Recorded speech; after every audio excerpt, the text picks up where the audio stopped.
Doctor Saeed एक बार फिर हमारे साथ मौजूद हैं। डॉक्टर साहब आगाह कीजिएगा कि इस वक्त जो उतार चढ़ाव हम देख रहे हैं अमवात की तादाद में, केसेस की तादाद में, उसकी वजह क्या है? क्या टेस्टिंग कम हो रही है अब?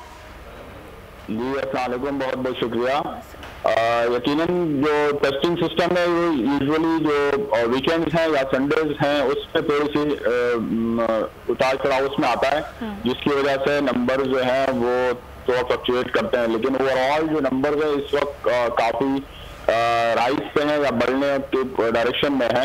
और जिस तरह पहली वेव और दूसरी वेव शुरू में बहुत कम तादाद में ऐसे ऐसे बढ़ रही थी, तो ये भी तीसरी वेव इस तरह मैं बता रहा था कि जो हमारे इस तरह फर्स्ट वेव और सेकंड वेव शुरू में कम तादाद थी और आहिस्ता आहिस्ता बढ़ती चली जाती है, इस तरह तीसरी वेव में भी शुरू में तादाद कम थी, लेकिन अब आहिस्ता आहिस्ता ये प्लेटो की तरफ जा रहा है और ये नंबर्स बढ़ते चले जाएंगे। तो वक्ती तौर पे स्पेशली वीकेंड पे या संडेज को टेस्ट निस्बतन कम होते हैं कि लोग कम तादाद में आते हैं टेस्टिंग के लिए, लेकिन तवातर इसमें मुसलसल इजाफा होता चला जा रहा है और ये अपने पीक की तरफ ये वेव भी चलती चली जाएगी। तो वक्ती तौर पर एक आध दिन इसमें कमी आती है, उस दिन टेस्ट कम हो गए तो नंबर्स कम हो गए, हकीकी तौर पे ये नंबर्स अभी तक बढ़ते चले जा रहे हैं। डॉक्टर साहब, कंसाइनो वैक्सीन जो कि सिंगल डोज वैक्सीन होती है वो पाकिस्तान में लोकली मैन्युफैक्चर होने जा रही है और चीन की टीम की मावनत भी हासिल होगी पाकिस्तान को। कितना वक्त दरकार होगा इस वैक्सीन की मैन्युफैक्चरिंग के लिए? ये मैन्युफैक्चर नहीं हो रही, बाकायदा यहाँ पे इसकी फिलिंग और प्रिपरेशन होगी, तो इसमें ज़्यादा वक्त नहीं दरकार होगा। वैक्सीन वही है, यहाँ पे इसकी पैकिंग और लोकल जो है उसकी डिस्ट्रीब्यूशन होगी, तो जिसकी वजह से ये जल्दी अवेलेबल होगी। मेरे ख्याल में अगले महीने तक ये आवाम के लिए दस्तियाब होगी, तो इसमें ज़्यादा टाइम नहीं लगेगा इंशाल्लाह। और ये बहुत अच्छा इकदाम है क्योंकि बड़े पैमाने पे ये वैक्सीन अवेलेबल होगी और जिस तरह मीडिया बहुत अहम रोल प्ले कर रहा है और आप लोग बहुत इसमें काम कर रहे हैं और आवाम का रश बढ़ता चला जा रहा है वैक्सीन पे, तो हमारे पास वैक्सीन की वजह से बड़े पैमाने पर वैक्सीन की जरूरत पड़ेगी। और ये कंसाइनो बहुत अहम वैक्सीन इसी तरह है कि सिंगल डोज है, क्योंकि दूसरे डोज के लिए अक्सर वापस लोग नहीं आते, तो कंसाइनो बेस्ट वैक्सीन इस तरह होगी कि सिंगल डोज होगी, एक बार लगने के बाद ये अपना जो है असर दिखाएगी और कारामद होगी। तो बड़े पैमाने पर अगर वैक्सीनेशन करानी है पाकिस्तान में तो कंसाइनो एक बेस्ट चॉइस हो सकती है। और लोकली मैन्युफैक्चरिंग या इसकी प्रिपरेशन इसलिए फायदेमंद है कि बड़े पैमाने पे ये अवेलेबल होगी, क्योंकि रिसेंटली जो वैक्सीन आती है वो 10 लाख 20 लाख वैक्सीन आ जाती है, वो जल्दी खत्म हो जाती है, फिर दोबारा हमें मंगानी पड़ती है। तो इस वैक्सीन की सप्लाई कि हमारे लोकली ये बड़े पैमाने पे वैक्सीन अवेलेबल हो रही है, गवर्नमेंट का बहुत अच्छा इकदाम है कि ये वैक्सीन वो अवेलेबल करने जा रही है। ठीक है डॉक्टर साहब, ये भी फरमाइएगा कि वैक्सीनेशन का अमल हम ये देख रहे हैं कि पूरी दुनिया में शुरू हो गया है, पाकिस्तान में भी वैक्सीनेशन करवाई जा रही है आवाम को, तो ये कहिएगा कि जब हम एक बार खुद को वैक्सीनेट कर लेते हैं तो क्या ये वंस इन लाइफ टाइम है या फिर हमें दोबारा वैक्सीनेशन करवानी पड़ेगी? कितनी मियाद होगी इस वैक्सीनेशन की? वैक्सीनेशन के बारे में अभी हातमी नहीं कहा जा सकता, लेकिन ये काफी, अगर हमें 1 साल भी मिल जाता है वैक्सीनेशन फ्री, तो ये काफी होगा इस बीमारी पे काबू पाने के लिए, क्योंकि अभी ये नई वैक्सीन है और अभी पूरा साल भी काबू नहीं पूरा नहीं हुआ, तो इसमें तहकीक जारी है कि वैक्सीन का असर कितनी देर तक रहेगा। लेकिन ख्याल ये किया जा रहा है कि 8 महीने से साल तक ये इफेक्टिव रहेगी, तो अगर इतना टाइम भी ये इफेक्टिव रहती है तो भी हमारे लिए काफी होगा कि बड़े पैमाने पर इस वबा को रोका जा सकेगा। अगर दोबारा वैक्सीनेशन की जरूरत भी पड़ेगी कुछ लोगों में तो साल बाद भी दोबारा जिसका बूस्टर डोज दिया जा सकता है। लेकिन अब हमें अगर 6-7 महीने भी मिल जाते हैं सुकून के, तो ये बहुत बड़ा कदम होगा कि वबा पे काफी हद तक काबू पा लिया जाएगा। डॉक्टर साहब, जो मरीज अमराज कल्ब में मुब्तला हैं उनके लिए कौन सी वैक्सीन बेहतर रहेगी? इसमें काफी वैक्सीन अवेलेबल जो है वो इफेक्टिव है और सेफ है। जो साइनोफार्म के बारे में इनिशियली ये कहा गया था कि ये क्योंकि जिसकी वजह से ब्लड प्रेशर हाई होने का खदशा रहता है, तो उसकी वजह से जो अमराजी कल्ब के मरीज है उनके लिए इसकी रिकमेंडेशन थोड़ी सी महदूद कर दी गई थी और डॉक्टर के मशवरे के साथ इसका इस्तेमाल करना जरूरी था कि जब वैक्सीन लगाई जा रही है तो उस वक्त उस पेशेंट की हालत कैसी है, उसकी जो बीपी बहुत ज्यादा हाई तो नहीं है। तो बाकी जो वैक्सीन है उसके बारे में रिक्वायरमेंट अवेलेबल है और सेफ्टी डेटा अवेलेबल है, तो बाकी वैक्सीन काफी सेफ है। लेकिन फिर भी मशवरा यही है कि डॉक्टर के मशवरे से और बाकायदा जो है ऑब्जर्वेशन के अंदर जो है वो बीमारी की सिवियरिटी देख को वैक्सीन लगानी चाहिए।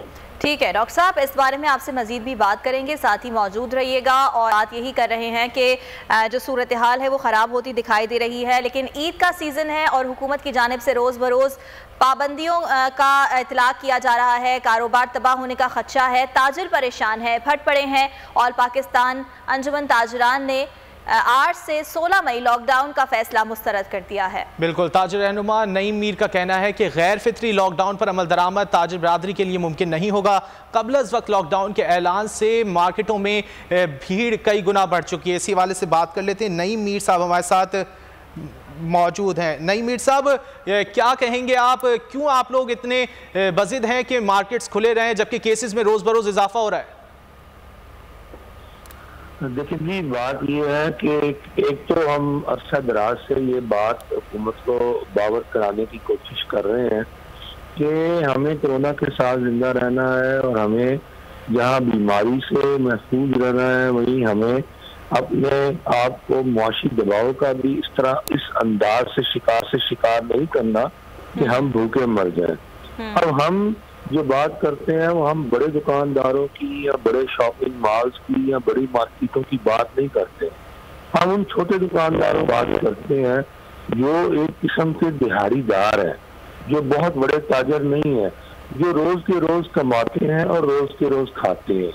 अब आप मुझे एक बात बताएं कि एक हफ्ते के लिए और खास तौर पे वो भी ईद शॉपिंग वाले सीजन में आप अगर बिजनेस बंद कर देते हैं तो उसके लामहल्ला नताइज क्या होंगे और वो छोटा तबका जो है वो किस तरीके से पिस जाएगा। क्योंकि हमारा दुकानें खोलने और दुकानें बंद करवाने के हवाले से हुकूमत और रियासत के साथ कोई मुकाबला बिल्कुल नहीं है। यहाँ पर ये बात मैं अल्फाज में कह दूं, ये बात मुकाबलेबाजी वाली तो है ही नहीं, ये बात अपने मसले को समझने और समझाने वाली है। आप देखें कि चाहे नौकरी पेशा अफराद, चाहे वो सरकारी नौकरी करें या वो निजी इदारों के नौकरी पेशा अफराद हो, उन्हें कमोबेश तनख्वाहें और मिल जाते हैं अपनी खिदमात के एवज, लिहाजा उनका तो गुजारा हो जाता है। लेकिन ताजर ने तो कहीं से अपनी आमदन का जरिया कोई और नहीं बनाया सवाए उसकी तिजारत के। अगर वो तिजारत भी बंद हो जाएगी और खास तौर पर उस माड़े और कमजोर ताजर की, तो मुझे बताएं कि वो सरवाइव कैसे कर सकता है। असल में ये इंसानी हमदर्दी की बुनियादों पर उठाया जाने वाला मसला है, तो इसको इसी अंदाज में देखा जाना चाहिए। क्योंकि देखें, आपकी रियासत जिसका कारोबार बंद करती है उसको ना वजीफा देती है ना उसकी माली इमदाद करती है। जब आप ना माली इमदाद दे सकते हैं फिर आपको वो तरीक़ेकार इख्तियार करना चाहिए जिसके नतीजे में वो कम से कम मुआशी एतबार से जिंदा तो रह सके। अब अगली बात जो सबसे इम्पोर्टेंट बात है, देखें कि हमने कोरोना वायरस को जो कंट्रोल करना है वो इस तरह करना है कि हमने भीड़ और रश नहीं होने देना। एक हफ्ता कबल आप ऐलान कर रहे हैं कि हम जी लॉकडाउन करने जा रहे हैं मुसलसल। अब मुझे बताएं कि ये जो रवा हफ्ता है इसका जो कल का पहला दिन गुजरा और आगे 3 या 4 दिन जो और रह गए कारोबार वाले, आप यकीन करें कि मार्केटों में तिल धरने की जगह नहीं है। वहां पर बंदे जो है वो पैनिक बाइंग कर रहे हैं। अब मुझे बताएं कि क्या हुकूमत के इस फैसले से कोरोना वायरस के जो SOPs हैं उनको पामाली मिली है, वो पामाल हुए हैं या उन पर अमल दरामद हुआ है और बीमारी बढ़ी है या कम हुई है? और मुझे ये बताएं कि क्या मैं ये कहने में हक मुजानब नहीं कि इस गलत हिकमत अमली और इक़दाम ने जो इन्होंने कबल अज़ वक्त ऐलान कर दिया उसका नतीजा ये है कि ताजर और अवाम दोनों की जान खतरे में डाल दी इन्होंने कोरोना वायरस को लेकर। तो हम तो इन बातों को निशानदेही कर रहे हैं। और ठीक है, नईम मीर साहब साथ ही मौजूद रहिएगा। डॉक्टर सईद से इस बारे में बात कर लेते हैं। डॉक्टर साहब, एक तो ताजिर बरादरी का यही मुतालबा है कि बाज़ारों की जो टाइमिंग्स हैं वो कम कर दी गई हैं जिसकी वजह से रश बहुत ज़्यादा बढ़ गया है, तो हुकूमत को अपने इस फैसले पर नज़रसानी करना चाहिए। आप क्या समझते हैं कि जिस तरह से अब बहुत ज़्यादा रश हो गया क्योंकि टाइमिंग लिमिटेड है, बाज़ारों को बंद कर देना सही है या 24 घंटे बाज़ार खोले जाना सही है? और साथ साथ ये भी बताइएगा कि अब इस वक्त जो सूरत हाल है तो इसका मतलब तो यह है कि ईद के बाद केसेस बहुत ज्यादा बढ़ते हुए दिखाई दे रहे हैं। बिल्कुल, आज जिस तरह आपने इंडिया के हालात देखे हैं और हम दूसरी और पहली वेव भी इसी पैटर्न पे आते रहे कि इंडिया हमसे 1 महीना पहले निकलता है, तो अगर हम उसके विजुअल देख के ये अंदाजा लगा सकते हैं कि खुदा न खास्ता 1 महीने बाद हमारे यहाँ भी ऐसे हालात हो सकते हैं, तो तो गवर्नमेंट ने इस चीज पे काफी जो उनके पास एक्सपर्ट है उनसे डेटा लिया है और वो प्रेडिक्ट कर रहे हैं कि अगले आने वाले दिनों में वो यहाँ पे हालात खराब हो सकते हैं। और वहाँ भी इस तरह के इज्तिमात की वजह से इंडिया में हालात बहुत ज्यादा खराब हो, कुछ उनके त्यौहार ऐसे थे जिसमें ज्यादा की और वायरस बहुत तेजी से फैल गया। तो इसी तरह खदशा हमारे यहाँ भी यही है कि ये आने वाले जो दिन है और इसमें जो वेरिएंट्स का नया फैक्टर आ गया, ये पिछले वेव की तरह, ये याद रखें कि ये पिछले वेव की तरह बिहेव नहीं करेगा। ये तीसरा वेव खतरनाक इसलिए बहुत ज्यादा है कि इसमें नई किस्म की वायरस आ गई है और जिसकी वजह से मोर्टेलिटी और स्प्रेड बहुत ज्यादा है। तो गवर्नमेंट ने बहुत ज्यादा इस पे काम किया है और महक़क़ीन इसके साथ हैं। तो जाहिर बात है मुश्किल फैसले होंगे, लेकिन क्योंकि वो तबाही से बचाने के लिए बड़ा जरूरी है कि वो सख्त इक़दाम उठाएं और आवाम को बाकायदा किया जाता रहे कि वो SOP से अमल करें। तो एक तरफ SOP से अमल नहीं होता और मुसलसल SOP को अमल नहीं किया जाएगा तो जाहिर बात है गवर्नमेंट पर सख्त इक़दाम उठाएंगी और इस पे जरूरी होगा कि सख्त इक़दाम उठाएं, क्योंकि ऐसा तो नहीं हो सकता कि आवाम को कोरोना की वजह से मरने दिया जाए। काफी बहुत जरूरी बात है कि भूख और प्यास से भी मरना नहीं चाहिए किसी को। और वो ठीक है, SOPs का ख्याल नहीं रखा जा रहा जिसकी वजह से हुकूमत की जानिब से इक़दाम उठाए जा रहे हैं। नईम मीर साहब, जैसा कि डॉक्टर साहब कह रहे थे कि SOPs का ख्याल नहीं रखा जा रहा और अगर बात की जाए आमतौर पर छोटे दुकानदारों की तो वहां पर तो खास तौर पर SOPs को मलहूज़ खातिर रखा ही नहीं जा रहा। अगर बात की मुवाजना किया जाए उनका मॉल से, तो मॉल्स में किसी हद तक जो है वो SOPs का खातिर में लाया जा रहा है। देखिए, बात यह है कि जहां तक आप शॉपिंग मॉल और बड़े उन एरियाज की बात कर रहे हैं जहां पर सेंट्रली एयर कंडीशनिंग सिस्टम है और सेंट्रली हीटेड सिस्टम है, मैं दोनों की बात कर लेता हूँ, दुनिया के हवाले से भी कर लेता हूँ। देखिए, कोरोना वायरस को फैलाने का सबसे बड़ा सबब ही सेंट्रली एयर कंडीशनिंग सिस्टम है। आप मुझे बताएं कि जहाँ सेंट्रल एयर कंडीशनिंग सिस्टम लगा हुआ है वहाँ पर तो पहला ही SOP जो है आपका वायलेट हो गया, क्योंकि आपने वहाँ पर AC चलाए हुए हैं और वही हवा सर्कुलेट हो के बार बार लोगों को मिल रही है। जो अर्बन एरियाज हैं आप उनको कोरोना वायरस के हवाले से स्टैब्लिश क्यों नहीं कर पा रहे? देखिए, आज आपके रमजान सस्ता बाजार लगे हुए हैं ओपन एरियाज के अंदर। क्या यही ईद की शॉपिंग और ईद स्टॉल जो है ये आप पब्लिक पार्क के अंदर इंतजाम नहीं करवा सकती? जिला इंतजामिया खुले मैदानों में नहीं करवा सकती? देखिए, हर काम का कोई मुतबादल भी तो होता है ना। हमने क्या ऑल्टरनेट्स की तरफ नहीं जाना कि हमने काम बंद कर देना। अगर आप काम बंद करवा के मार्केटें बंद, ठीक है। नईम मीर साहब, ये बताइएगा कि ये जो आप बता रहे हैं कि हुकूमत इस तरह के फैसले भी कर सकती है, इस बारे में आपकी हुकूमती नुमाइंदों से किसी से बात हुई है कि चीज़ों को मुख्तलिफ करके, चीज़ों में थोड़ा सा कस्टमाइज़ करके बेहतरी लाई जा सकती है? देखिए, हुकूमत से बात तब होना जब हुकूमत स्टेक होल्डर्स के साथ मुशावरत करने पर यकीन रखती हो। हुकूमत तो हर रोज एक दिन में 3-3, 4-4 नोटिफिकेशन निकालती है। हुकूमत तो खुद इस हवाले से बहुत ज्यादा कंफ्यूज है।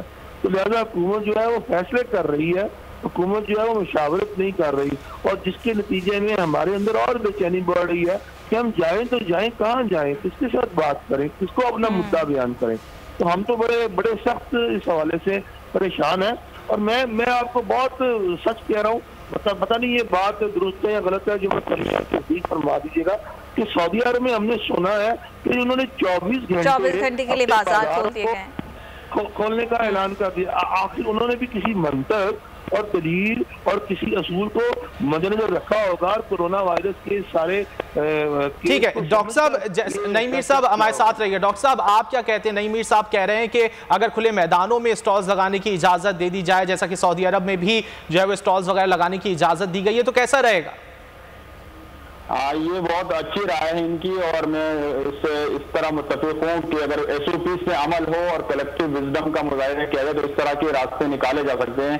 लेकिन उसके लिए जरूरी है कि SOP से अमल हो। हमारे यहाँ देखा गया कि हम इक़दाम तो उठा लेते हैं लेकिन फिर जब हम देखते हैं तो वहाँ SOP से अमल नहीं होता।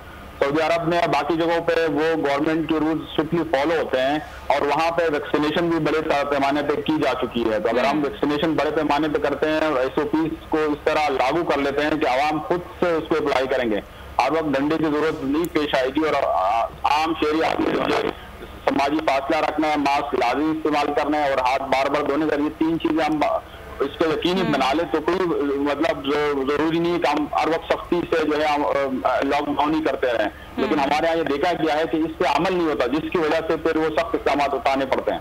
ठीक है, बिल्कुल लॉकडाउन इस मसले का हल नहीं है, लेकिन ताजिर बिरादरी भी अगर अपने जो कस्टमर्स हैं उनको SOPs की पाबंदी करने के लिए नहीं कहेगी तो यकीनी तौर पर लॉकडाउन की तरफ जाना पड़ेगा और मौशी तौर पर भी सूरत हाल ख़राब होती दिखाई देगी। सेहत का जो शोबा है उस पर भी बोझ पड़ेगा। तो दोनों जानिब से अमल दरामद करने की ज़रूरत है और अपनी जिम्मेदारी का एहसास करने की ज़रूरत है। डॉक्टर सईद खान हमारे साथ मौजूद थे और नईम मीर साहब हमारे साथ मौजूद थे। आप दोनों का बेहद शुक्रिया। ए नूरे खुदा नूरे बसीरत की तलब है, रमजान का सदका तेरी रहमत की तलब है। मख्फी हैं इसी माह में रहमत के करीने, गर्दाब से निकले हुए बख्शिश के सफीने, गोया है तेरे इश्क में हम सब बराबर, मजलिस को तू गुलदस्ता फिरदौस बना दे, रिंदों को सनाए शहलौलाक पिला दे, तू शम्मे कलम को यदे बैज़ाई अता कर, बच्चों को तो इफ्तार में तस्नीम अता कर। रमजान मुबारक की खुसूसी नशरियात रमजान में बोल, सिर्फ बोल एंटरटेनमेंट पर। रमजान में बोल।